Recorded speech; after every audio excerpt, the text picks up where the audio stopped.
Hi, I'm JT with WTI, and if you're a woodworker at all, you've probably heard the name Kreg and you might have used one of these pocket hole jigs.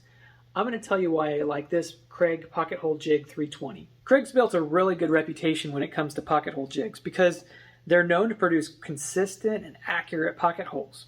And this 320 version does not disappoint. It works great for creating a clean and accurate pocket hole. Coupled with some wood glue, these pocket hole screws form a really sturdy joint, and they don't require a refined level of carpentry skills just to make a professional looking finish that you'll be proud of. They include a combo depth gauge and Allen key to adjust the depth gauge on the drill, which will match the thickness of your material from 1/2 inch all the way up to 1.5 inch. Once the thickness is set correctly on your drill bit and jig, all that's left is to clamp the jig to the backside of your material and drill the holes. Included are starter sets of 1.25 inch indoor screws and 2.5 inch indoor-outdoor screws. Also included in the kit is a long drill bit to allow for the shallow angles and a clamp adapter. So if you're a woodworker who's tired of borrowing your carpentry buddy's pocket hole jig, I think this Kreg pocket hole jig 320 is a great set that's going to suit most needs, and that's my point of view.